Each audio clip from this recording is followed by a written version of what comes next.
Hello and welcome to 3 Ball Spare. This is a vintage match from the 23-24 ACST season, restored and rescored.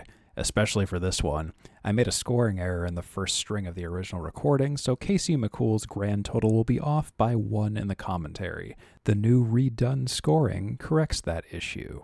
I hope you enjoy this match regardless. Attention bowlers, we are gonna get started. Good morning, good afternoon, good evening, whatever time it is to everyone watching, bowlers, non-bowlers, friends, family members, casual watchers, and everybody else. Welcome to the Atlantic Candlepin Singles Tour. I'm sure I'm speaking for all of our cast, crew, and audience members today when I say I'm glad you can join us today at Lakeside Lanes in Manchester, New Hampshire. My name is Steve Kelly, and I will be your host and guide during this Class B North match between today's challengers, Paul Metivier, the away bowler, versus Casey McCoole, the home bowler, at Lakeside Lanes. And Paul Metivier will be starting on lane 9 and 10, and we are just going to get started right now, and we are good to go. Paul Metivier is going to take lane number 10, our away bowler, and we will begin immediately. Start with Paul Metivier on lane 10. Paul Metivier in the Atlantic Candlepin Singles Tour, Class B North.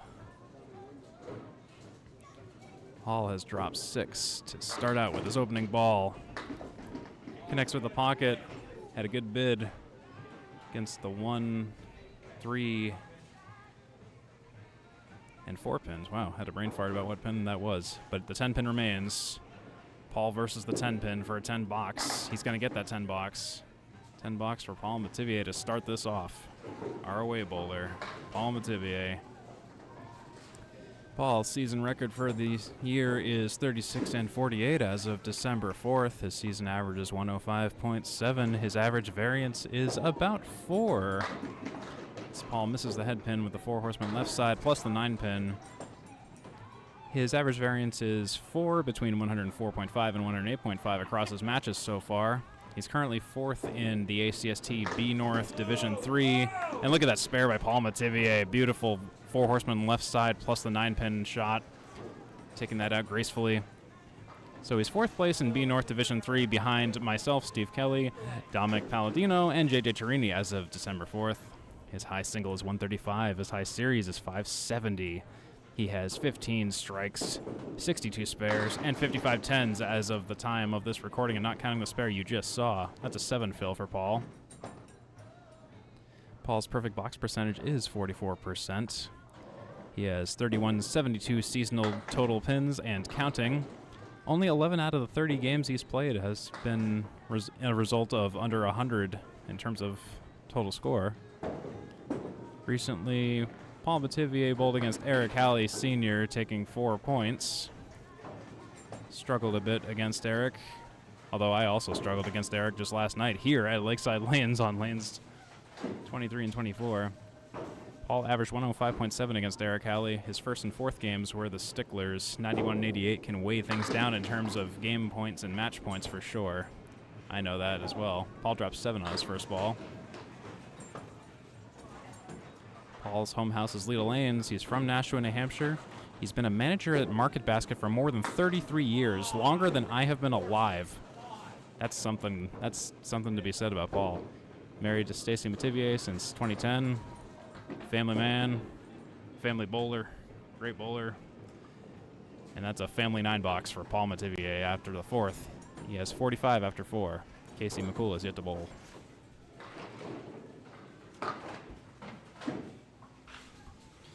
We appreciate you watching this pre-recorded stream from Lakeside Lanes at the Atlantic Candlepin Singles Tour. I say pre-recorded because the live stream was not available because there's been some Wi-Fi issues, and I'm going to blame Comcast on that one. See also the doubleheader B-class match from last night for additional details about that. Paul Metivier completing the banana split after 2 balls on lane 10. Trying to see if he can get something out of this to salvage this box. Looks like he's going to take an 8 box. Ending his half at 53 after 5 with 1 mark. Paul Metivier opening half of the first game of 5 games in the Atlantic Candlepin Singles Tour, but now we are going to shift the focus to Mr. Casey McCoole.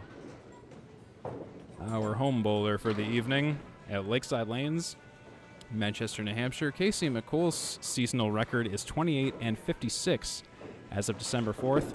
His season average is 103.4, 28th best in B class as of December 4th, 2023. He has an average variance of about 4.8 between 103.4 and 107.8 as of December 4th. And overall, he is third place in B North Division 4 as Casey misses the 5-pin for the 5-7-10 Woolworth split attempt. Casey McCool's ahead of Dave LaRoche, and behind Faye Sawyer, Eric Halley, and Casey McCoole. Or excuse me, not Casey McCoole. Strike that last bit. Casey McCool's high single is 143. His high series is 542. He has 14 strikes, 54 spares, and 66 tens as of December 4th. And Casey took an 8-box while I was talking there, and he drops 5 on the next ball of the following box.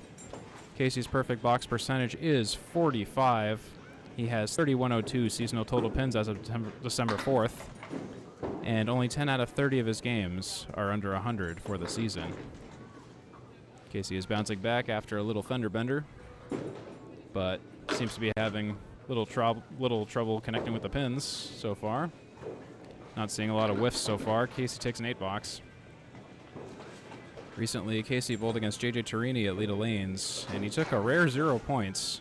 J.J. Torini's been having a banner season, so some of that might have just been J.J. just being unable to be caught as Casey slams the pocket and leaves the 7, 8, and 9 pins with some favorable wood.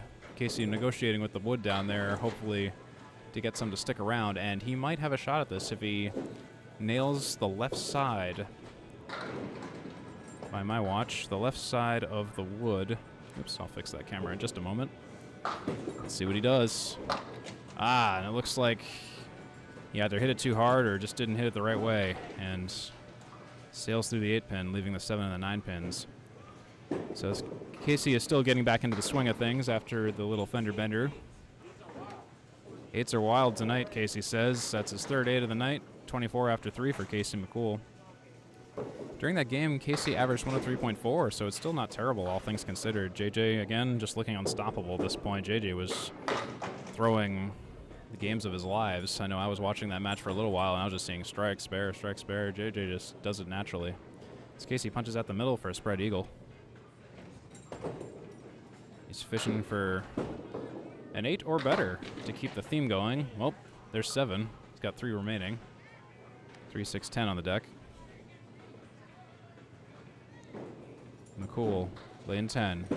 Third ball for a 10-box. He's going to take a 7, breaking the streak of 8s to his dismay. Casey has one box remaining in the first half of the first game. Plenty of bowling to go here, though, folks, for sure. Casey McCoole is Indiana Jones himself. He's a huge fan, or as close as you can get.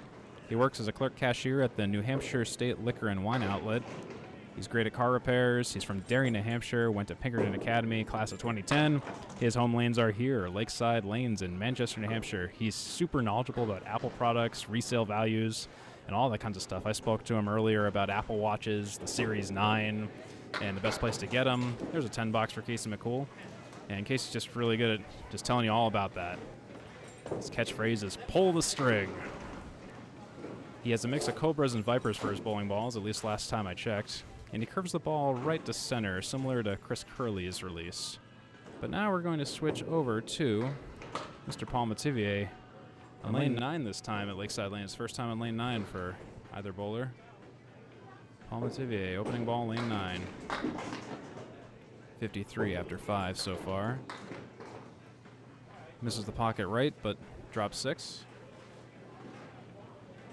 Trying to get a spare out of it. Paul Metivier, here we go. Kicks to the pocket. It was a good shot, but a little bit too sideways for the lane's liking. Paul going for the 10. He's going to get that 10. 10-box. 63 for Paul Metivier after 6 boxes. He had 53 after 5, and Casey had 41 after 5.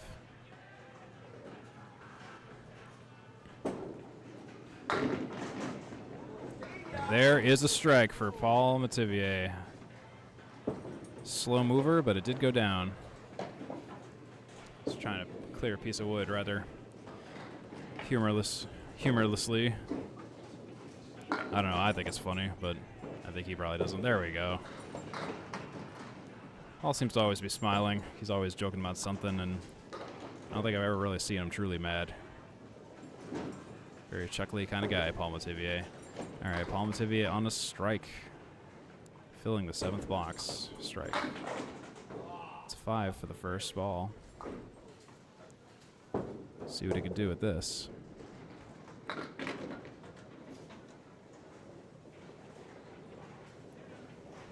Paul's second ball, that's filling the strike. He will fill it with 9 total. 5 then 4. 82 and 7.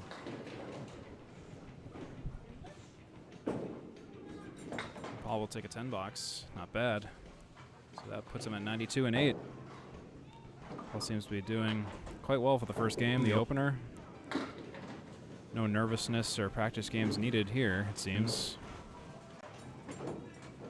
Paul now in the 9th. First ball, lane 9. Lakeside Lanes. Looks like he's going to drop 6 to start off.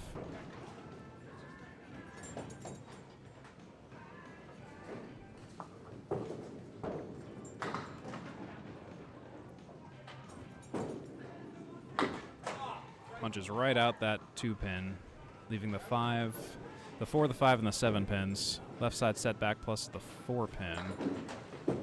Paul takes out the 7. We'll take an 8 box in the 9th. 109 for Paul. And it looks like Paul is going to reach his average of season average of 105.7. Provided he doesn't take a 5 box here. There we go, we have it. That's a 6 drop. So over average game for Paul Metivier. Rather gnarly split. Seems to be throwing the ball a little bit hard. As I learned last night, Lakeside seems to be favoring slightly slower throwing bowling balls. But let's see what he can do. Look at that. Is it going to go? It's going to be a spare. Wow, he steals it. Open 110 and 10 for Paul Metivier. That was a pretty spare. Really slow-moving spare. A really somewhat hopeless-looking split. So now this will be Paul's final ball of the first game. 110 and counting. See what he can do. Pocket shot. That's going to be a 9. 9.5. 9.5. Oh, my God. That looked like that had nearly was about to fall and then didn't. Welcome to Lakeside Lanes. That will be a 119 opening game for Paul Metivier. Wow.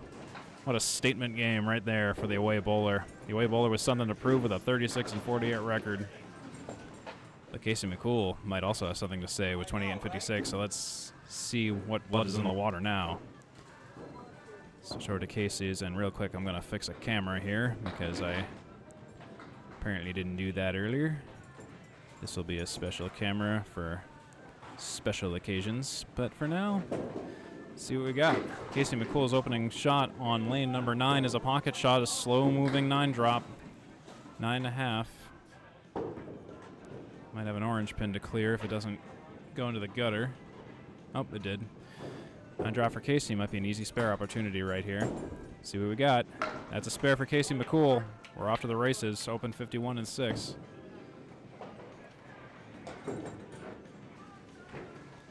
For Casey McCoole, Indiana Jones himself. He didn't say pull the string. I was waiting for him to say pull the string. Although I think he only says that when he gets strikes. Casey's ball, that left curve, that was going right into the pocket, and into the pocket it did go. Fills it with 5, spread eagle minus the 7 pin, and threw it a little bit too hard. He has a nice curve, but if it hits too full, that curve doesn't mean much. Casey. Same spot, already got those, Casey, so that's a 5 drop and nothing more for the second ball.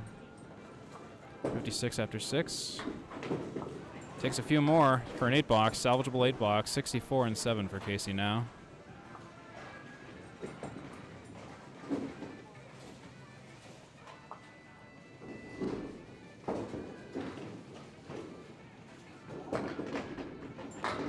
Casey on the head pin, pulling the string. That's a strike for Casey McCoole, and opens 74-8. That Viper sting, he calls it. So tonight we're at Lakeside Lanes, located off of Exit 1 on 101 in Manchester, New Hampshire. I like to think of it like if you're going to UNH from 293 but decide to go bowling instead and veer off onto the first exit you see on 101, you'll end up at Lakeside Lanes. First right off the Massabesic traffic circle after taking exit 1 on 101. And adjacent to Massabesic Lake, Lakeside Lanes is a humble 24-lane house comprised of all wood lanes and approaches. As Casey McCoole now looks to fill a strike in the 8th. Open 74. He's got some ground to make up against Paul. Fill the first ball with 5.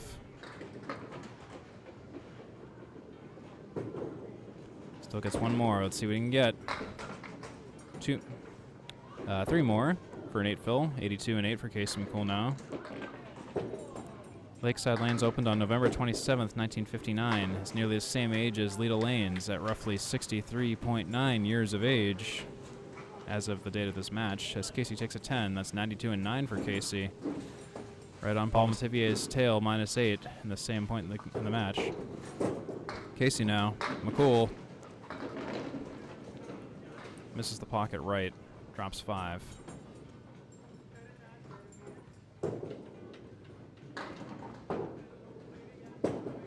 McCoole takes out a few more.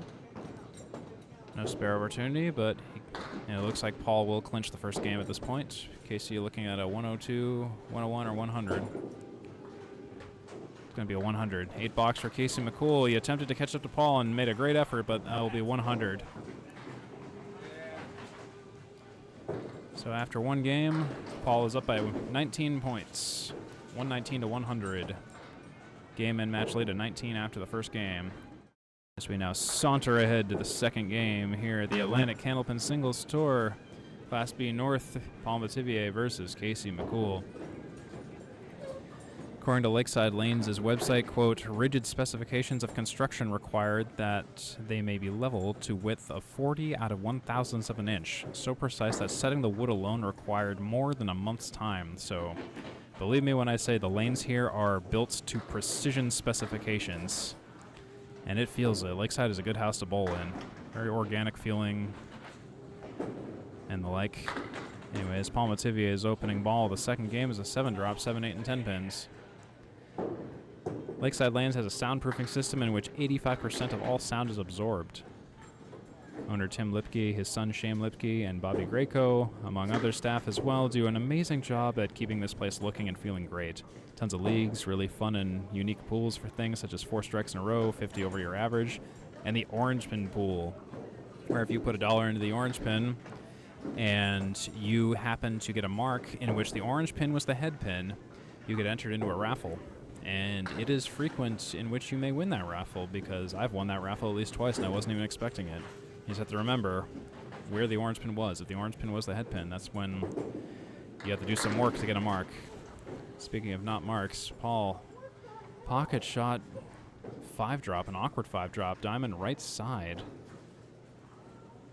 and the 7 pin. Paul now for the spare. Can't break the diamond wins again. Leaving the 3 and the 7 pin. Wow. Lakeside Lanes uses manual scoring and manual lane resetting, with CompuScore being the scoring software used. I'll take a 9 box. Compared to Leda Lanes, Lakeside Lanes' ball returns are positioned a bit further down the approach, about 4 or 5 feet from what I can tell. This may slightly alter your perception of lane length, as well as maybe mess with where your starting position is when you go to bowl. Paul Metivier punches out the center spread eagle. Classic spread eagle, where you punch out the 1, the 5, the 8, and the 9 pins. There's a couple versions of the spread eagle, but this is usually the most common one.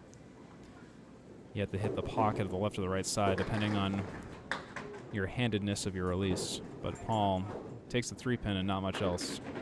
Can't break the eagle there. Spread eagle is a very pretty shot when you can make it. Paul now struggling. Oh my goodness, he only ends up with a banana split. That's going to be a 6 box for Paul Metivier after 3. 24 after 3. Anyways, I think it's about time I told you what the heck the ACST is. The ACST, or the Atlantic Candlepin Singles Tour, is a season of candlepin bowling among bowlers sorted into classes and divisions calculated based on total bowlers as well as averages of the bowlers. Each matchup against two bowlers is a scratch match, which means there are no handicaps or other assistive point value modifiers other than what you see in live matches.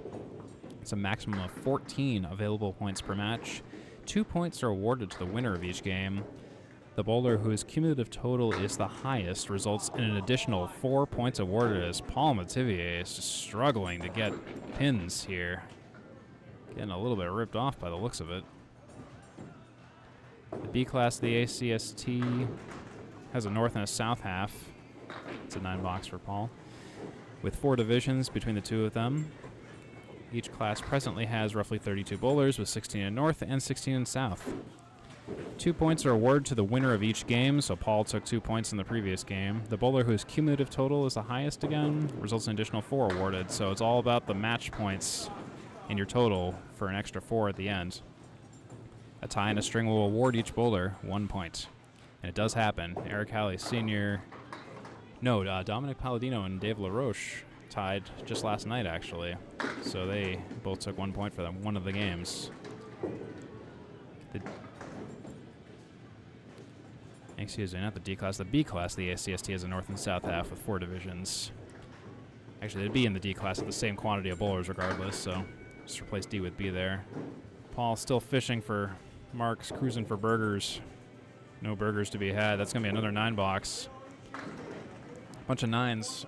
42 after 5 for Paul. Wow, rather frustrating half where lane 10 is just not really given a lot of leeway there,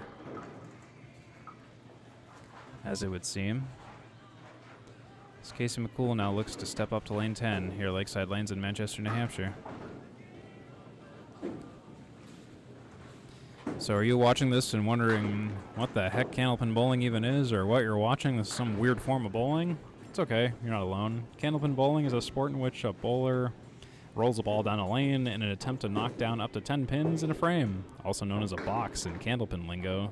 This sport is mostly exclusive to New England and Canada, Eastern Canada. I've heard there are some alleys in various other places across the US and Canada, but it's mostly, when we say international, we mostly just mean very, very locally international between two countries. Casey McCoole takes a 6-box, leaving the 4 horsemen left side. So depending on how soon those 10 pins are knocked down, the amount of points awarded to the total score become more valuable and offer more chances to compound and provide higher returns. For example, knocking down 9 pins in the first ball and then the 10th pin in the second ball is known as a mark and results in what is called a spare, in which the first ball of the next frame effectively awards double. This is known as a fill. So Casey just dropped 9 in his first ball here, and if he takes that 1 pin remaining, that will be a spare, aka a mark. But Casey unfortunately had a wild pitch there, so he will not be taking the mark or the bonus pins associated with that mark in the next ball. He's now going for a 10-box. Will he get that 10-box? That's a 10-box. And in our ACST lingo, we also call that either a 3-ball spare or a Paul Grant special. When Paul Grant, my counterpart, is calling matches, he will call you on that, and he will say you owe him $1 for candlepins for cancer. If you miss it on the second and get it on the third, basically, in brief. So for strikes in which all pins are knocked down in the first ball, the same rule applies as spares, but in candlepin, the first 2 balls count towards the fill value. Casey McCoole still chopping wood out there. 3 pins remaining. He's trying to get a 10-box now. So compared to 10-pin bowling, candlepin allows for up to 3 balls thrown in a frame as opposed to the maximum of 2 in 10-pin. Casey takes an 8-box. In candlepin, knocking down all 10 pins in the third ball results in what is called a 10-box. Think of it as a spare with a 0 fill, like I said just a moment ago.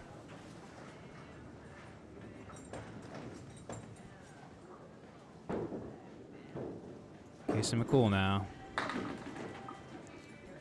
Pocket shot, dropping 8 and counting, maybe? Nope, it's going to be 8. Casey's sitting at 24 after 3. 28 and 56 for the season. Trying to get some wins here tonight. Paul came out of the gate with a 119, and Casey attempted to rally with a 100, but he needed maybe 1 or 2 extra marks to catch up to Paul, who was just getting some really good drops, as Casey takes an 8-box there. 32 after 4 for Casey McCoole.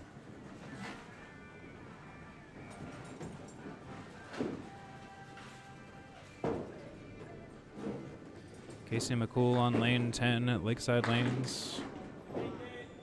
Pocket shot again. Another awkward split. That seems to be the theme of the night so far. Wow.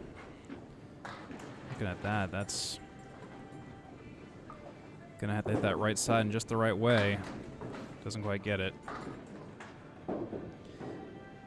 Doesn't quite get it. It's good attempts, but not much you can do about that sometimes. Casey's ball curves left, so that would have been a tough shot for him with the runway space setting the edge. That's an 8-box for Casey.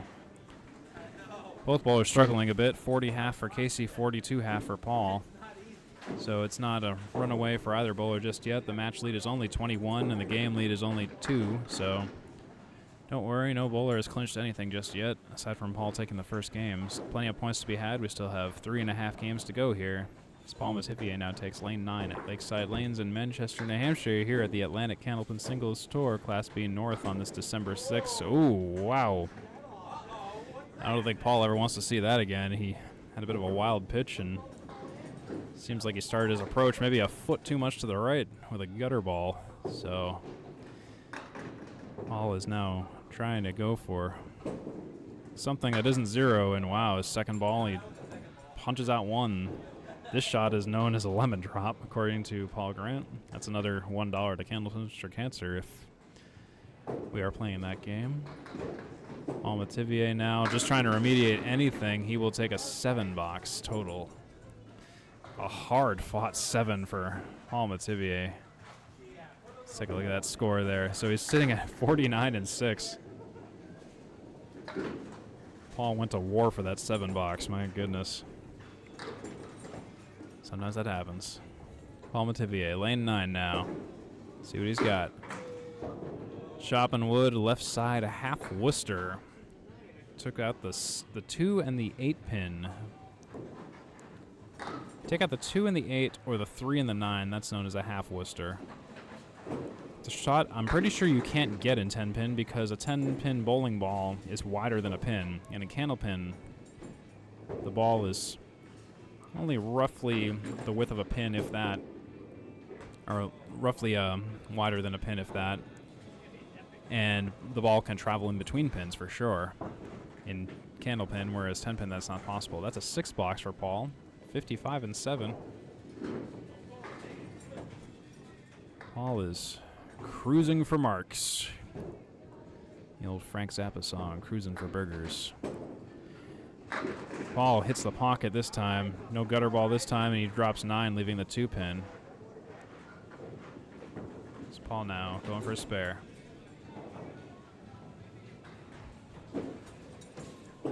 Paul releases, and wow, he misses the 2 pin, hits the wood the wrong way, hits it too hard, and it just sails right past the 2 pin. Paul is now fighting for a 10-box. And he gets it. That's a 3-ball spare, Paul Grant special. That's a 10-box, and 65 and 8 for Paul Metivier.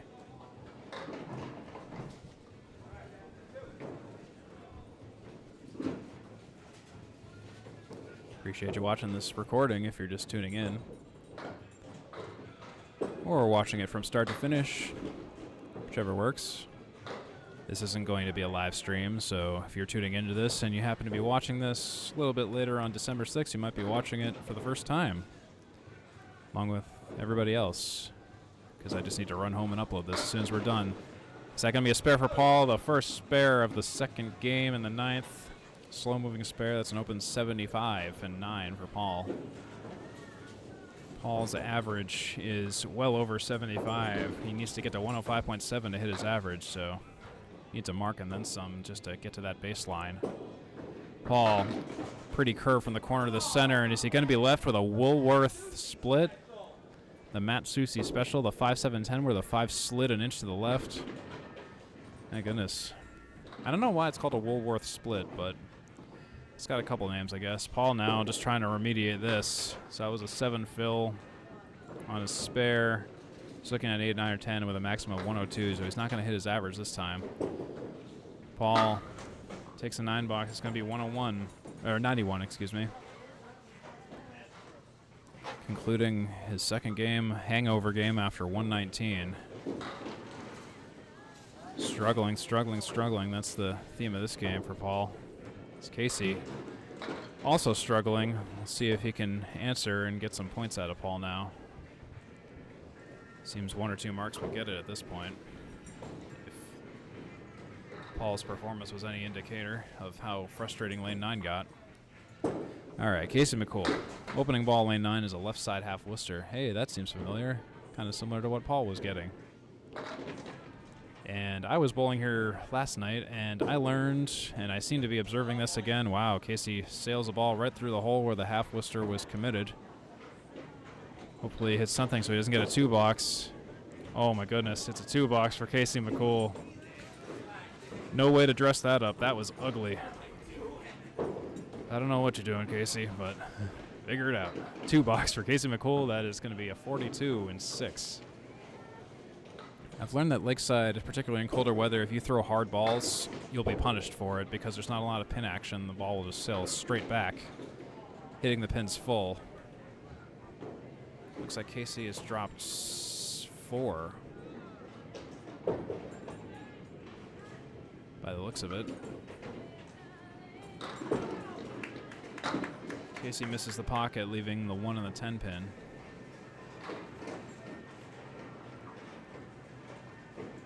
McCoole takes that 10 box for Casey McCoole.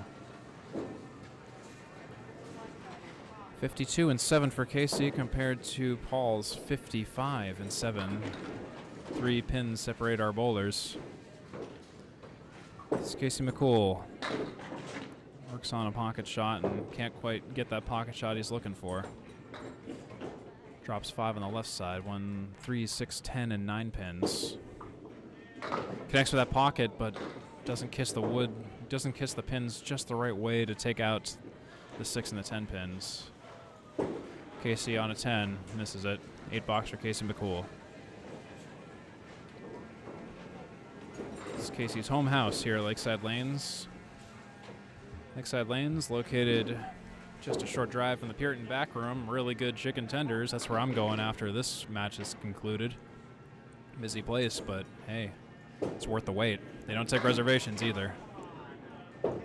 Puritan back room in Manchester, just roughly an exit and some change away from this place. Easy to get on the highway to get there from here. Casey McCoole on a spare, and he gets it. There's that spare in the 9th, just like Paul Metivier for Casey. So 70 open in 9. Similar to where Paul was sat. Very competitive match so far. See what we can do. 2 points up for grabs here for Casey McCoole. This ball is pivotal. Look at that. That's a pocket shot, nearly a strike. That was 9.5. The 10 pin wobbles, but doesn't fall down. 9 fill though. It's good for Casey, putting him at 79 and 9, whereas Paul was at 82 and 9.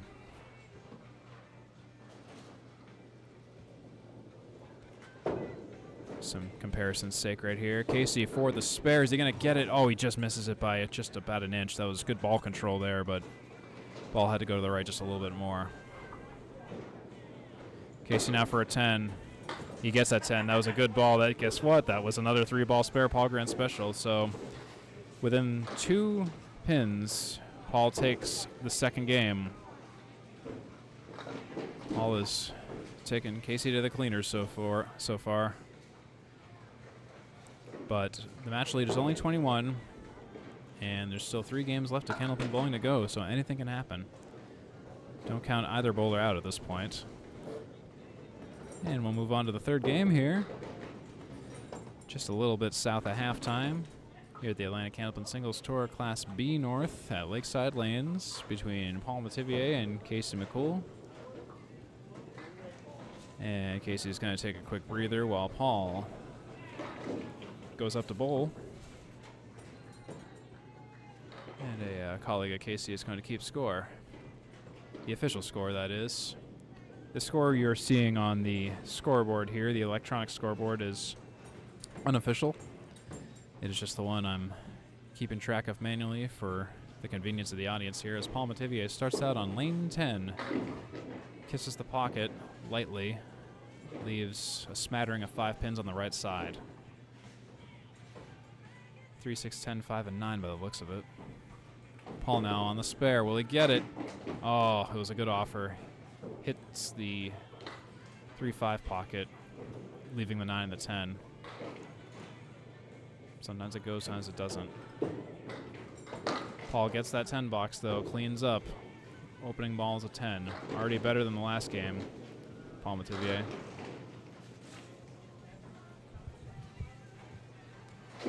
Lakeside Lanes is also nearby the Dairyfield Sports Bar. It's maybe about a 10-ish minute drive from Lakeside Lanes. Really good bar, and oh my goodness, look at that shot. Let's pause for a minute to analyze that. So that, I swear to God, is a harder shot to get than a strike. That is the 189. The 5 pin didn't even go down. It's a spread eagle plus the 5 pin. Paul Metivier. Folks, scholars, take notes at this. Spread eagle plus the 5. Paul just tries to aim at anything to get some pins, and that was ugly. Can't really blame the bowler for that, just trying to get anything. If there's no wood, that's a hard shot to make. Paul trying to get something out of this. That's going to be a 7 box, a hard-fought 7 box for Paul. Went to war for that one. Covered in blood. 7 box for Paul Metivier.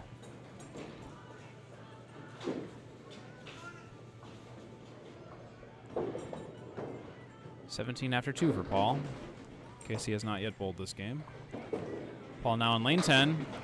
Pocket right, misses the pocket. He stole that strike, backdoor strike, hitting the 3-6 pocket, looked like. But everything curled around to take out the head pin that he missed. Casey McCoole says he throws a flag. Gonna review that play in New York. Paul now working on a strike, lane 10. Pocket shot this time, gets less pins than previous. He remarked, as I just thought, if he misses the head pin, he gets more pins than hitting the head pin. That's candlepin bowling for you. So he drops 6 for the first ball of the first fill. First fill of the first ball. Drops 3 more for a 9 fill total. 36 and 3 for Paul. Leaving only the 3 pin on the deck for a 10 box. And he gets that 3 pin for that 10 box after 4. For Paul, he's at 46 and 4. Paul off to a much better start than the second game with a strike. First strike of the game for Paul. We'll see if he gets a few more. Not the first strike of the match, just the first strike of this game. Could be the only strike of this game for all I know. 4 horsemen left side, 1, 2, 4, and 7 pins. Will Paul get it? He will get it. That's another spare. He's going to sit on an open 56 half for Paul Metivier in 5. Great, great half for Paul. Redemption for that second game where not much was happening for him. Now let's see what Casey McCoole can do on lane number 10 at Lakeside Lanes. This is the Atlantic Candlepin Singles Tour, Class B North. Pausing for station identification and a lane clear. Not sure what was the problem down there, but something went horribly wrong during that lane clear, so he's just going to reset. Casey, that is going to reset. Casey McCoole starting out the third game here in Manchester. Paul is playing Pokemon Go or something. I don't know what he's doing. Casey misses the head pin to the left, drops 3.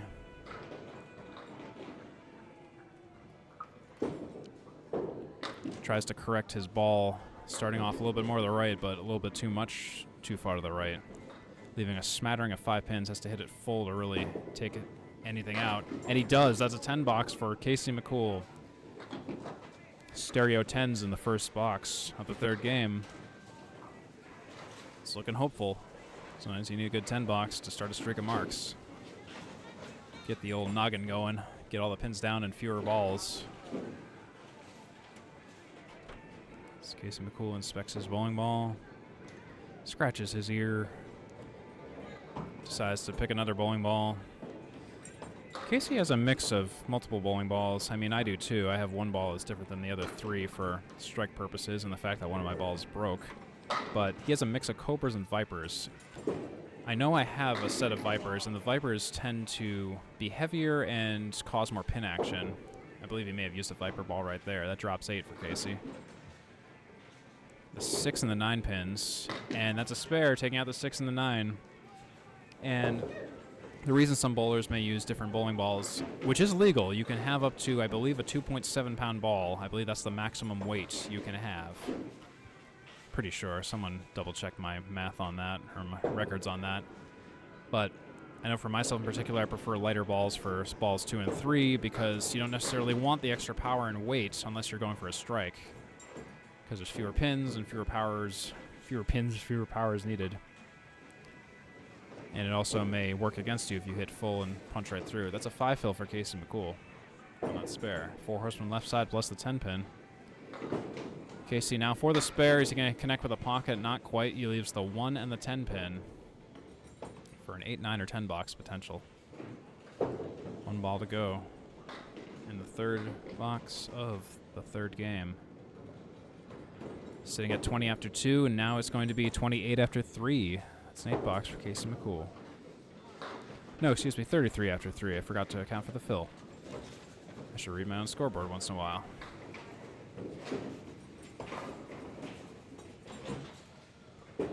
McCoole, lane 10. Connects with the pocket, hits a little bit too full. Looks like the 2... Nope, I won't speculate on when pins those are. Brain is too slow today. Casey takes out 3 more, leaving 1 pin on the deck. Casey's taking a breather, waiting for a ball to return. Trying to get a 9 or 10 box. 10 would be ideal to get 43 and 4. To catch up with Paul's 46 and 4. He gets that 10 box. That's going to be 43 and 4 for Casey McCoole.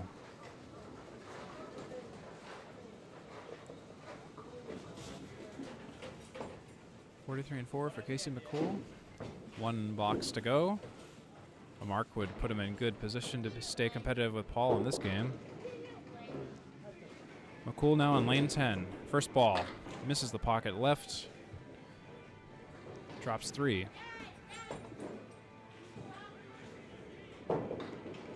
1, 3, 5, 6, 10, 9, and 7 pins. Casey connects with a pocket, but man, the pins just do this dance of eternity all around the 5, 7, 10 Woolworth split. The Matt Susi special, no wood. Casey is trying to hit anything, takes out the 5. Only way he can really work with that kind of a split, putting him at 51 and 5. Against Paul's open, 56 in 5. We are officially at halftime. Unfortunately, we don't have any shows or any performances here other than just bowling, so sorry about that. And we won't be taking any breaks either. So Paul is going to start right on lane 9. He is excited to fill that spare he just got in the 5th box, where he's sitting at open 56. Paul Metivier, lane 9, Lakeside Lanes, Manchester, New Hampshire. And he got a little too excited on that. He's going to fill that spare with 3. Fills that spare with 3. Yeah. Hits the pocket, almost converts it. But again, it was a similar result to Casey's shot in which... And that pin is definitely out. Thought he was going to throw a ball there for a second. It's like, no, that definitely would have been legal. According to the late Don Gillis, the deadwood line is exactly 24 inches from the middle of the head pin towards the bowler. Anything behind that is in play. Anything in front of it must be removed, as we're watching Casey go down to remove that pin. There's also additional rules, such as if you're on a team, technically the person to remove the pin shouldn't be on your team. It should be someone on the other team or a staff member, because if someone on your team or yourself goes down to remove that pin, it's technically considered interference. If we're really wanting to stick to the rule book, I believe. Paul misses the 5-10 setback split and will take an 8 box in the 6th. That extra he just threw was Not officially. He was just clearing a pin. That's 67 and 6 for Paul. On track for his average. Another mark would definitely solidify that. Paul with a really pretty pocket shot, leaving the 5, the 8, and the 9 pins. Again, it seems if you just don't hit the pocket with enough curve or finesse, it will result in a decent leave, but it won't result in a strike or much to work with. You seem to have to put some English on the ball, and I really think that comes down to temperature of the house. Lakeside Lanes is a bit of a warmer house. They have the heat on in the winter a lot, and in the summer it's just kind of generally a little warmer here, especially compared to Leda Lanes, which tends to run a lot cooler as the space is physically bigger. And I really think that affects how the pins impact and the ball impacts against the pins. Paul will take a 9 box. Missed the spare. Takes 2 out of the 3 for 76 and 7 for Paul. But yeah, I think that's why some bowlers have to have completely different play styles across houses, because sometimes I think the temperature, especially in the winter here in New England, can really factor into things. Sounds crazy, I know, but I've been bowling for, what, nearly 30 years, and I've observed this myself, so hey. There's some science to it. Also, the temperature of your bowling balls, don't leave them in a car when it's cold. Not only do you risk shattering the bowling balls, but also they may impact differently. So keep them warm. Paul drops everything but the 10 pin for the spare attempt, and he misses that 10 pin for another 9 box. Paul seems to be sliding back into 9 box Hades here. 85 after 8 for Paul Metivier. Trying to bring it home, just needs another mark to reach his average. 2 10s would also technically do it, but a mark would make it much more comfy. Paul drops 7, awkward split, 7, 10, and 6 split. This sets Paul on lane 9 at Lakeside Lanes in Manchester, New Hampshire. There's a banner up at the end of the lanes there. I don't know if you can read it, but it says Annual Lakeside Lanes All Events Tournament, sponsored by Patches Quilt Loft and Embroidery. This is what appears to now be a yearly tournament series at Lakeside Lanes, where a bunch of tournaments strung together with an all-event style statistics ladder in which all of the tournaments are individual, but also there are running stats that transcend both or all the tournaments. Paul takes a 9 box, 94 and 9. And you can win some money if you do well in all of the tournaments with your combined stats. I think currently we've had 2 tournaments in this series so far at Lakeside, and I'm in the all events. I think I'm in 3rd place at the moment, for example. I'll have to go and check the board after this to confirm that, but I believe that's what my memory states. Paul drops 7, 1, 3, and 10 pin, 4 horsemen right side, minus the 6 pin. Paul is desperately fishing for a mark. He's not going to get it. And I think he's now not going to reach his average. His seasonal average is 105.7, and this is not going to get him towards that. That's an 8 box for Paul, and that's going to be a 102 third game for Paul Metivier. Started out hot and then kind of cooled off in the second half. He had a 59 half and could not keep that momentum going in the second half. So Casey's sitting at a 51, so maybe Casey will have the inverse. We'll see what happens. Casey's starting out on lane, or continuing his 3rd game on lane 9. You bowl 1 half on one lane, you bowl the second half on the other. Casey drops 7. This looks familiar. This looks just like Paul's shot. Get a closer look at that. 6, 7, 10. Casey checking if that pin is in or not. I think it's in. Every house is different, but often if it's in the light, it's usually good. Casey also possibly examining which piece of wood to hit. That nearly would have done it. Casey claims there's a force field around the 10 pin. It did wiggle it, and it was one of those things where I really think probably was no better way to hit it. Casey takes a 10 box. Doing better than Paul in the 6 so far. That's a 61 and 6 for Casey. Catching up to Paul's 67 and 6. McCoole, lane 9.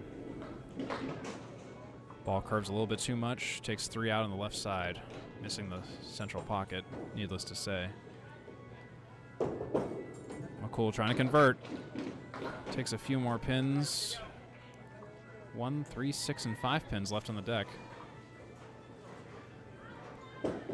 McCoole going for the 10 box, and wow, he hits the head pin and it sails past the 5 and the 3, and that leaves him with an ugly 7 box. Another 7 box he had to go to war for, just like Paul. Paul's had a few of those tonight, and Casey seems to be racking those up as well. 68 and 7 versus 76 and 7. Casey has some work to do. Casey connects with the pocket. Another pocket shot where everything just dances around. I really think that the curve is there, but he's hitting it a little bit too hard. He took the edge off that. I think that probably did a strike. Bowlers discussing what to do with this kind of shot, and there's Paul was suggesting red line. Casey seemed to confirm that, and I think I'd confirm that too. That's probably the best thing you can do. Red line that. Ooh, boy. But again, remember my lecture about how hard you throw a ball? That has a factor here. So he redlined it and hit it precisely where he needed to, but how hard or how soft you throw a ball has to do, it makes all the difference. Casey gets a field goal. Can't give him 3 points, but how about 8? That's an 8 box for Casey. 76 and 8 for Casey McCoole. I bowled Casey McCoole maybe a month and some change ago at Lakeside Lanes. We had a fun time. Casey threw his high single of the season against me. I believe that was 142, right? I have it written down in front of me. I should take a look. 143, not 142. Memory was almost there. Casey takes a spare in the 9th. Hard-fought spare, open 86 and 9 for Casey. I'd say the game is still within his grasp. Only 16 pins that Paul is leading by. Casey can get a decent fill and get 10 plus in the 10th. I think he'll have a good shot at taking Paul and taking the 3rd game. So at least have 2 points to work with in total.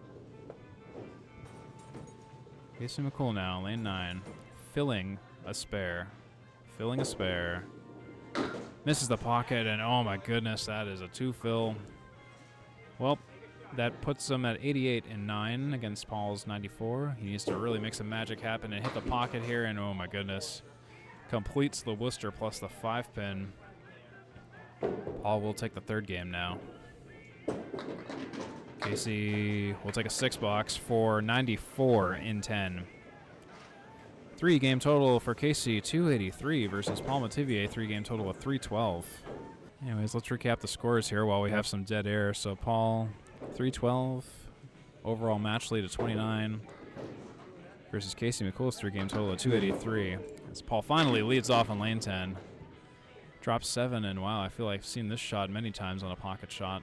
Again, throwing the ball too hard, not enough curves, temperature, ball temperature, house temperature, bunch of factors. Paul going for the spare, and he connects with the correct object pin, but it just kind of sails around the 10 pin. 6 pin doesn't take the 10 pin, and the 7 pin just sits there bored. 7-10 split with Wood. Paul trying to take the 7. He'll take that 7, but not the 10. That's a 9 box for Paul to start out the 4th game.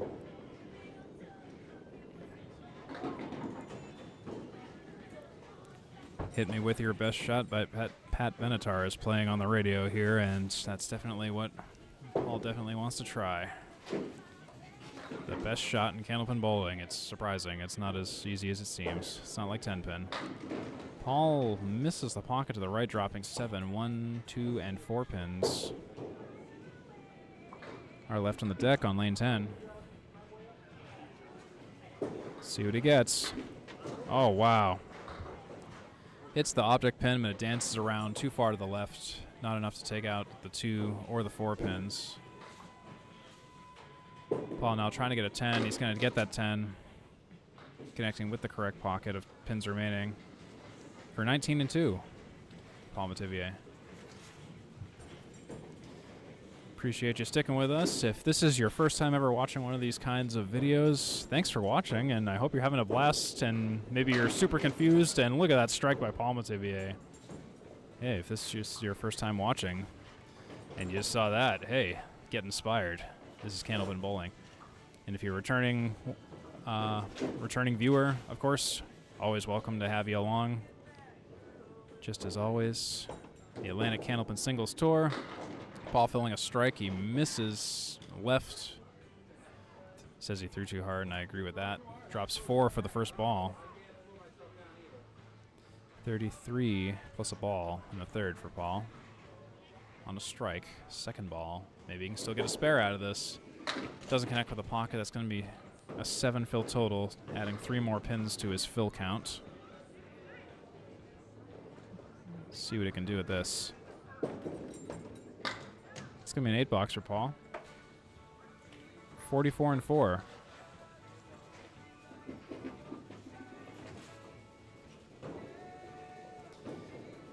This is the Atlantic Candlepin Singles Tour, Class B North at Lakeside Lanes in Manchester, New Hampshire, about 30 minutes north-ish of Leda Lanes. Leda Lanes is Paul Metivier's home house in Nashua, New Hampshire. It's also my home house. I am in Paul's division. I bowled at Leda for nearly 30 years at this point, since about 1994. And Paul, probably the same. He's worked at Market Basket for longer than I've been alive. 33 plus years and counting for Paul Metivier. Paul is working on an ugly spare here. It looks like it's going to be a 9 box for Paul. To sit on 53 and 5. Pretty good showing for Paul. That strike really saved that half for him. 9-10 strike 8-9 for 53 and 5. Now, Mr. McCoole starts up on lane 10 at Lakeside Lanes in Manchester, New Hampshire. McCoole has been struggling tonight. Hasn't taken any points so far. Trying to get something started. Had some marks earlier, but he's been having trouble just completing them, it seems. Casey McCoole chopping wood, takes the 5 pin out, leaving everything else on the deck. 3 pins remaining for Casey McCoole. Casey will take a 9 box for his opening box of the 4th game. ACST Class B North, December 6, 2023. At Lakeside Lanes in Manchester, New Hampshire. Tim Lipke owns Lakeside Lanes. He's here tonight. Son Sham Lipke just came in to relieve Bob from the afternoon shift. Be a couple of leagues starting up here shortly after we complete tonight. Casey punches out 2, half Worcester left side, the 2 and the 8 pins. Casey McCoole connects with the pocket. That was the right idea, but the pins just kind of dance around and don't take much else. 5 pins left on the deck for Casey McCoole, and will he get a few more? He'll take 3 more. That's an 8 box for Casey McCoole.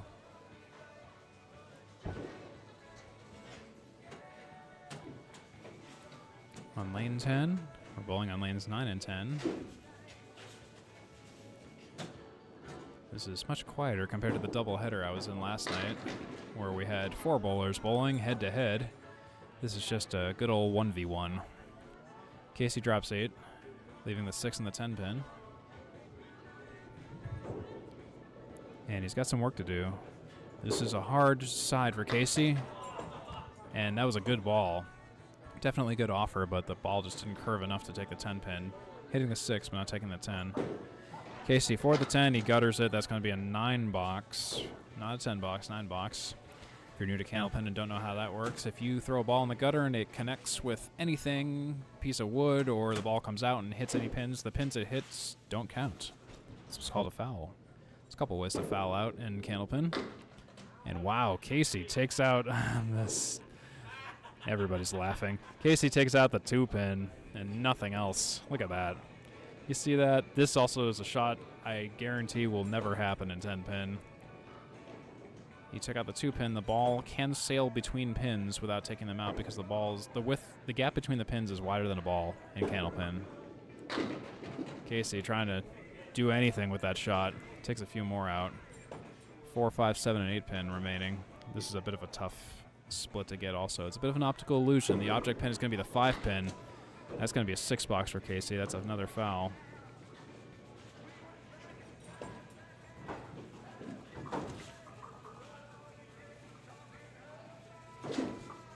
Casey trying to start something up. He's got 32 after 4. That ball slipped out of his hand. Calls an audible as he releases that. I think he knew what he did. Drops 3, leaving 7 on the deck. Hitting the pocket should take most of these out, and oh boy, I think something's getting into Casey's head now. He got a gutter ball taking out 1 pin.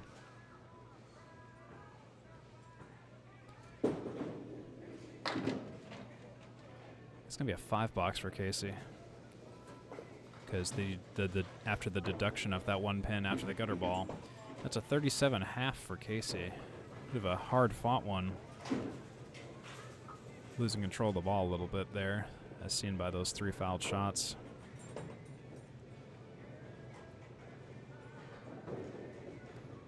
Definitely a little tough.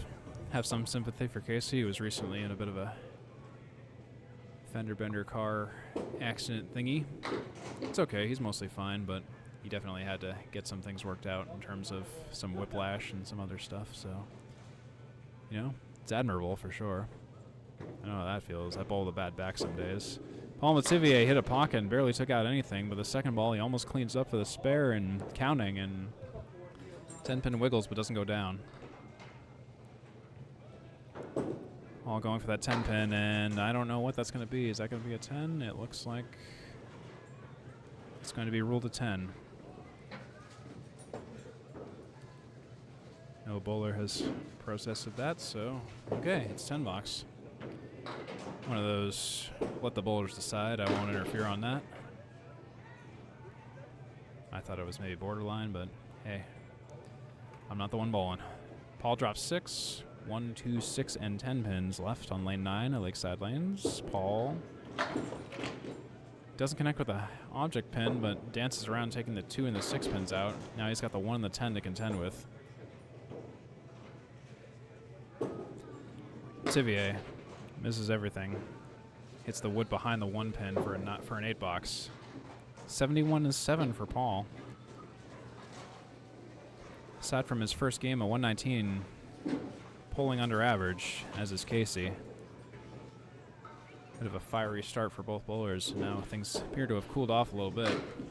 Paul connects with the pocket again. Pins are still falling. 3, 5, and 7 pins. You have to hit this shot just the right way for it to go. You have to kick it left. And that was the right idea, but he had to go a little bit more to the left. Paul misses the object pin, the 3 pin. 7, 8, 9, or 10 for Paul Metivier.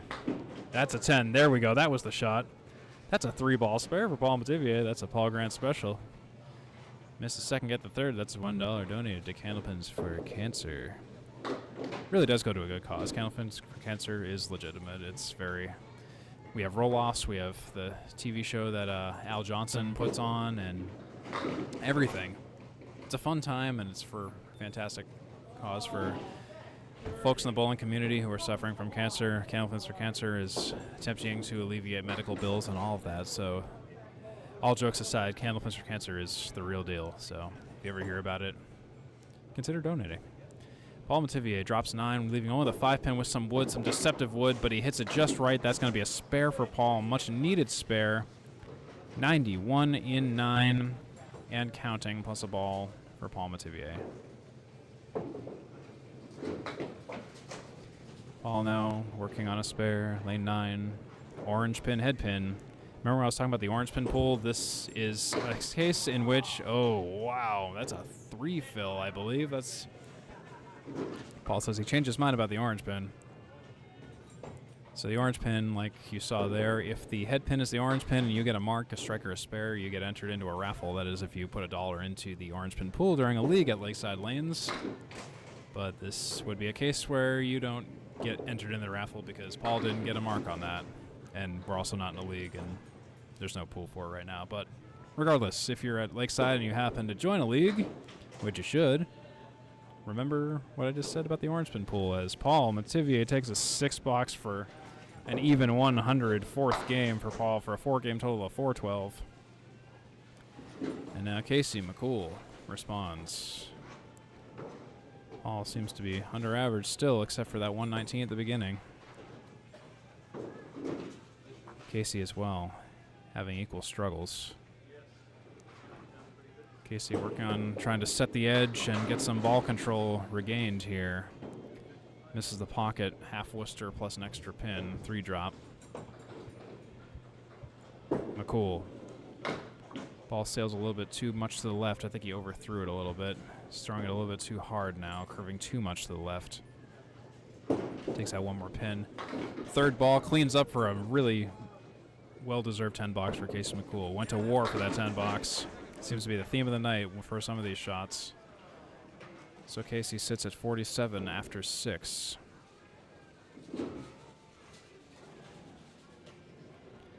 Casey McCoole's opening ball for the 7th box is a right side half Worcester now. 2 pins out.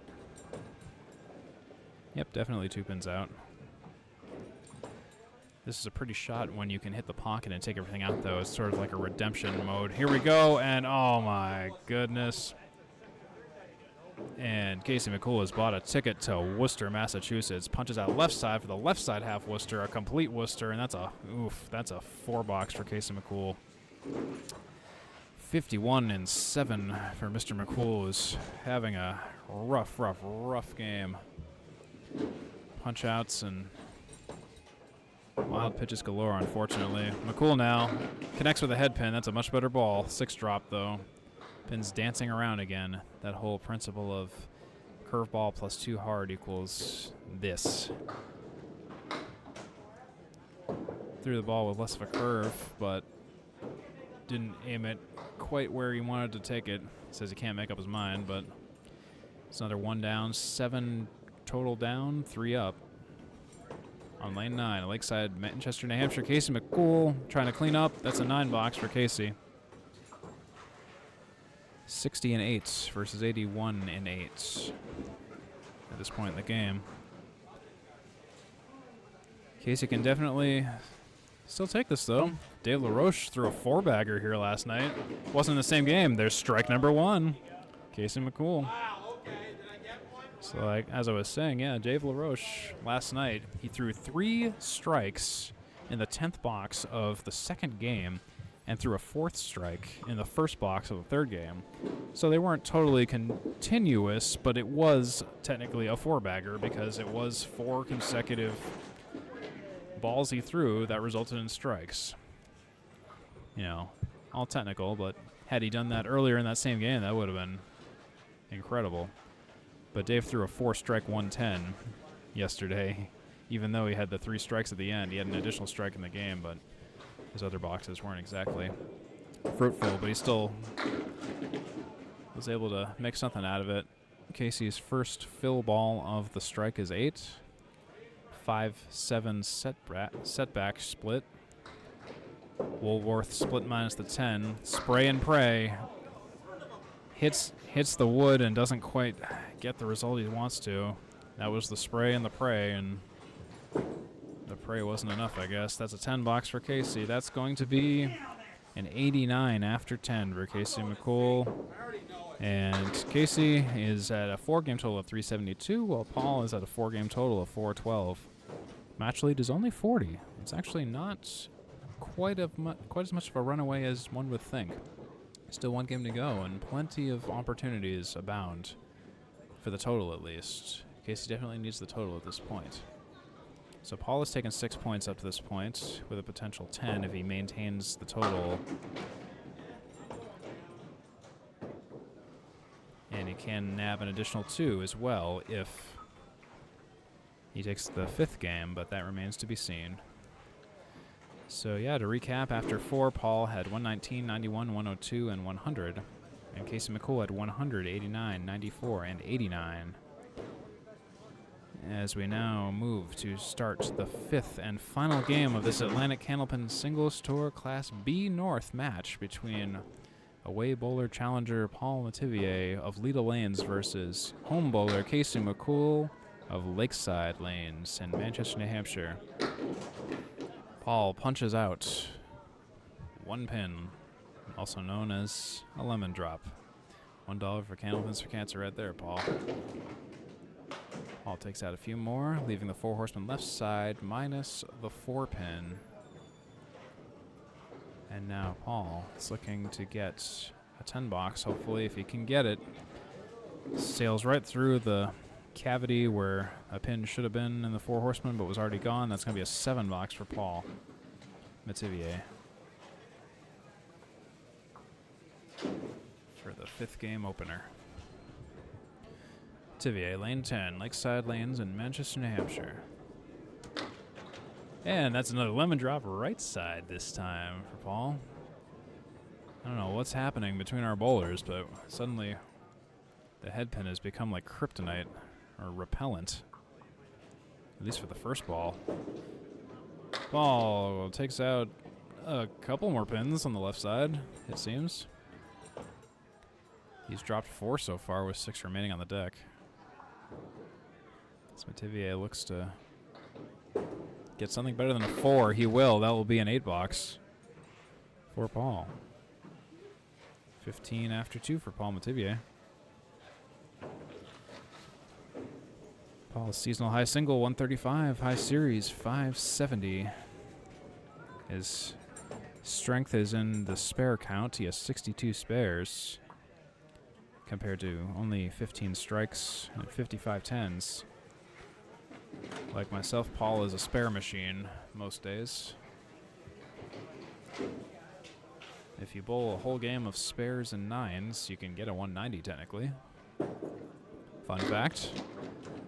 Paul drops 6, leaving the 5, 6, 9, and 10 with wood, favorable wood. This will help his cause. Just needs to hit it the right way. By all accounts, it should go if he just hits it anywhere in the middle there. Are you kidding me? And I said by all accounts because, hey, welcome to Candlepin, where you can also be just as equally wrong from a shot that would be the most ideal. Equally robbed, that is. As you may have heard Casey exclaim, "Are you kidding me?" as he walked in after taking a break. This shot's going to be harder. Yep, that piece of wood was deceptive. That's a 9 box for Paul. Deadwood on the deck can be a problem like that, especially if it's too far out and you hit it too hard. It can just sail around or through or go anywhere but the target pin you're trying to knock it into. Paul Metivier, lane 10. Pocket shot, my goodness, it's another one of these shots. It's the 7, 10, 5, 3, and 6 pins. No wood to help him.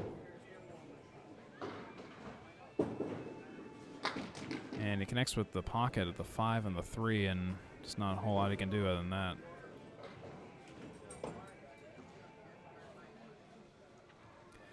Metivier.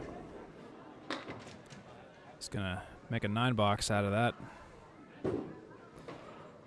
That crap sandwich of a shot. Of a leave, that is. That puts him at, by my watch, 33 after 4. No marks so far, 7, 8, 9, 9. Paul struggling nearly as bad as Casey at this point. He's having some trouble finding that head pin, and when he does, and hey, look at that. Takes out the 2 pin and the 2 pin only. Another shot I don't think you'll ever see in 10 pin. I'm telling you, these are some leaves of our lives right here. Paul takes out another interesting bouquet of pins. I don't even know how many fall. I think 3 more fell. 6 left on the deck, so 4 down. Yeah, he took 1 out and then 3 out. Paul just trying to go to war for what appears to be a 5 box. Paul is going to sit on a 38. 38 and 5. Paul is beside himself as he towels off after that hard-fought 38. Casey McCoole now recovering after a rather difficult 3rd game. 289s for Casey McCoole today. Looking to... At this point, I'm laughing right alongside Casey. Look at that. Another shot that's hard to get than a strike. He takes out the 1, the 8, and the 9 pin. Spread eagle plus the 5. Have a look at this. This is a shot where you just got to hit anything and just hope you can spray and pray. He takes out everything but the 7-10 and the spare attempt. Cool now. It's going to be an 8 box. 8 box for Casey McCoole. Converting a really ugly spread eagle minus, well, spread eagle plus, actually. Spread eagle plus the 5 pin. It's Casey McCoole. Better pocket shot. Finally something a little bit better than what we've been seeing. But still not much better. But he does get a favorable split with wood. If he redlines that dead wood, I think he's got it. But didn't quite redline it. Hit it a little bit high. Poor Casey is suffering out there. Trying to salvage it. You just aim for one pin or the other. 9 box for Casey. That's 17 after 2. Casey has the lead over Paul at this point in the game, where Paul had 15 after 2. So you know what? We might have some points for Casey. Just stays the course, because Paul is having some struggles of his own with a 38 after 5 half. McCoole on lane 10 at Lakeside Lanes in Manchester, New Hampshire. That is punch, punch, punch, as Paul comments. That's a half Worcester on the right side. And he hits the head pin with questionable results. Takes out 2 more. And yeah, these lanes have gone dead on us, it seems. Smattering of pins remaining on the deck. Casey is trying to get anything. He almost gets them all. Leaves all but the 7 pin. That's a 9 box. Could have been dangerous if that didn't go favorably for him, but that's 26 after 3 for Casey McCoole. 26 after 3 for Casey McCoole versus Paul's 24 after 3. So Casey, I think for the first time this evening, is actually finally pulling ahead of Paul for at least one game. McCoole on lane 10.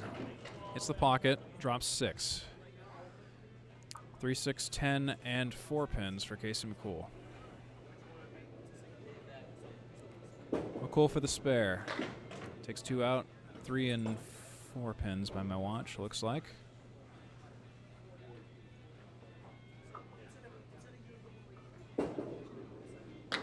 It's going to be a 9 box for Casey McCoole. Casey McCoole, season record of 28 and 56. Oops. High single 133, high series 542, 14 strikes, 54 spares, 66 tens. His strength is in 10 boxes. I can attest to that. Is that going to be a... Oh, it's not going to go. Get over. 9.5 for Casey. It's still wiggling. It's not falling. This is Lakeside Lanes, folks. This is the land of pins not falling. Everyone in the crowd here is stating that the pin should have gone. Owner Tim Lipke going down to clear the illegally rolled wood past the deadwood line. Tim Lipke is the owner of Lakeside Lanes. He's been watching with us. The deadwood line is exactly 24 inches from the middle of the head pin towards the bowler. Anything behind that point is in play. Anything in front of it must be removed. Thank you, Tim Lipke, for clearing that wood for us. Casey misses that single pin spare. McCoole for the 10. He gets it. Kicks the wood over for the 10 box. That's another Paul Grant special 3-ball spare. 45 in 5 for Casey. Ahead of Paul by 7. In the 5th game here, Casey is standing to hopefully get 2 points and possibly 4 more points if he can take the total. Definitely possible if he can get some marks. Never say never, Casey. Don't give up.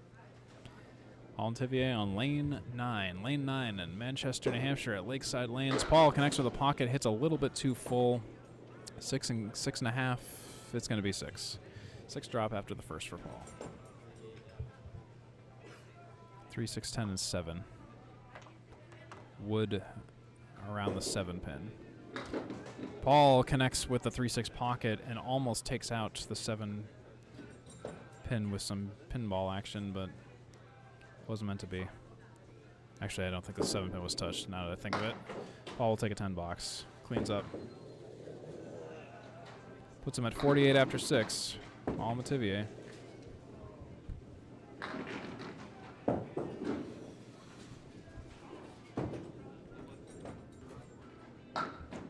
We are just in the final half of the 5th game at Lakeside Lanes in Manchester, New Hampshire. People are starting to come in for the Wednesday night league at Lakeside.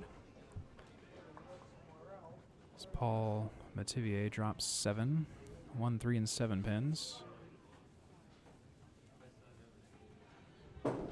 Metivier punches a little bit too hard. The 1 and the 7 pins left for Paul. Paul working on an 8, 9, or 10 now. It's going to be an 8 box.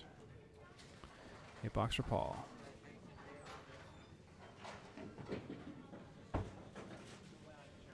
Eight box for Paul for 56 and 7. Metivier now. Lane 9, Lakeside Lanes. Ah, right side half Worcester for Paul Metivier. Hard punch right. Full shots, that seems to be the theme of the night. Definitely getting tired of saying I've seen this shot 1,000 times tonight, it seems. Paul hits the pocket and definitely has a much better result here, leaving the 5 and the 8 pin left on lane 9. 8, 9, or 10 for Paul. This could be a 9 box for Paul for 65 in 8. Right? Yeah, 65 and 8 for Paul. 2 more boxes to go. Definitely has some work to do in terms of marks to get anywhere near the stratosphere of his average. That'll help. A left side setback 5 and 7 with wood. I don't know how helpful that wood is. He might have to hit the wood on the left side specifically. I'm thinking if he hits the wood on the left side, well, that wood that's rolling in might help too. If he can hit the dead center of that. Or possibly redline that rightmost wood. That might go. Might go. Couple of options, couple of possibilities. Oh, that wasn't the wood I would have aimed for, though. Well, he takes out the 7, leaves the 5. I guess we won't know. Unless he happens to hit that piece of wood and we see the ball careen to the left. Oh, I guess it wouldn't have gone anyway. That's a 5 box. It always feels a little better when you hit the target wood on the 3rd ball and you realize it wouldn't have gone anyway. That's a 9 box for Paul, leaving the 5 pin up. 74 in 9 for Paul. Kind of cooling off a little bit here. Paul now, final first ball of the night. 5th game, drops 7, doesn't connect with the head pin, but he leaves the 1, the 3, and the 8 pin.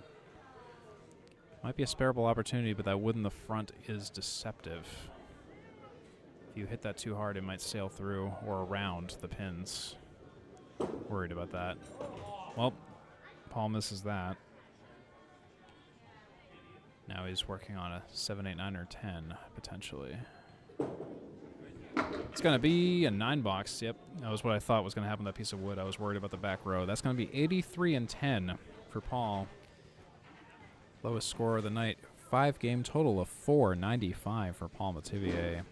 The stage is set for Casey. He now knows what he has to do. He has 45 and 5. And he might be able to take this game if he just can keep things together. And just relax a bit. McCoole, lane 9, opening ball. Pocket shot, 7 drop. 3, 9, and 10 for McCoole. McCoole, that's a spare for McCoole. Finally a mark. First mark of the game for any bowler. Open 55 and 6 for Casey McCoole.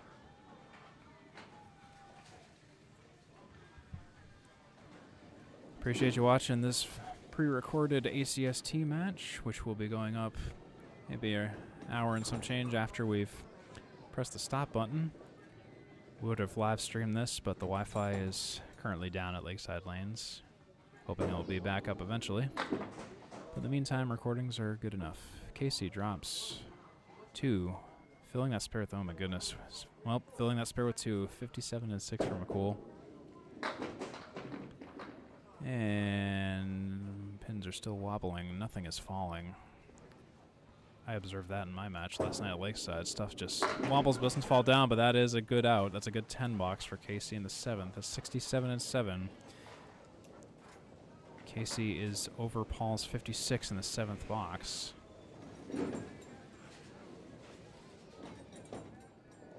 So, might be now a matter of trying to take the match lead if he can. He's going to need a lot of marks to get to that point, though. And shots like that probably aren't going to do it. That's a 4 drop for Casey McCoole on his first ball of the 8th frame. Pins dance around, but don't do much for him. The 5, the 3, and the 10 pin for Casey McCoole. McCoole will take a 7 box, 74 and 8. 74 and 8 for McCoole versus Paul's 65 and 8. Both bowlers throwing a little bit under average. McCoole now. Right in the pocket, 9 drop. Another piece of wood rolling out of play. Makeable spare opportunity for sure as we call down Tim Lipke once again, owner of Lakeside Lanes, to graciously remove the piece of wayward deadwood that is far beyond the deadwood line on Lane 9 in Lakeside Lanes in Manchester, New Hampshire. Casey states, I guess 2 points is better than none. That definitely is helpful. He didn't take any points against JJ Turini, so hey, 2 points is better than 0 for absolute certainty. Tim Lipke still.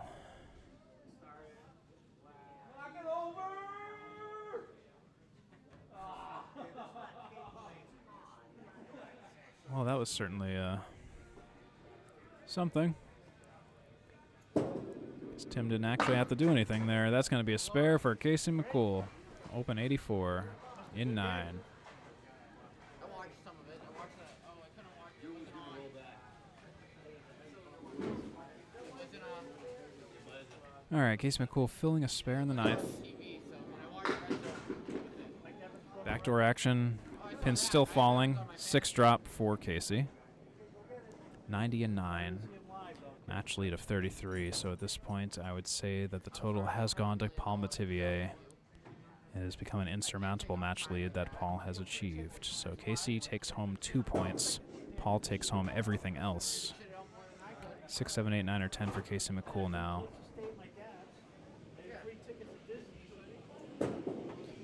And Casey will conclude his 10th box with 8 for 98 for a 5-game total of 470 for Casey McCoole. Bit of a struggle and a disappointing evening for Casey for sure. He does take home 2 points. Takes the 5th game by 15. Paul Metivier also struggling, just not as much as Casey. He takes the match by 25 for a 5-game total of 495. And let's review our final points awarded. Paul will take 12 points home in the ACST for this match in the B North class. Definitely helpful for Paul, who is currently 4th place in his division. And Casey McCoole still fighting for points. I'm afraid he's only going to take home 2 this evening. Your final score for the final time, Paul Metivier 495, Casey McCoole 470. For this ACST Class B North match at Lakeside Lanes, folks, it has been an absolute pleasure. And that is a wrap for this vintage ACST match. Again, I've been Steve Kelly, and I hope you enjoyed this match. If you want to see more, feel free to subscribe to 3 Ball Spare on YouTube and other socials on your screen. Anyways, we'll see you at the next Atlantic Candlepin Singles Tour match, and I hope you have an excellent one. Have a great one, everybody.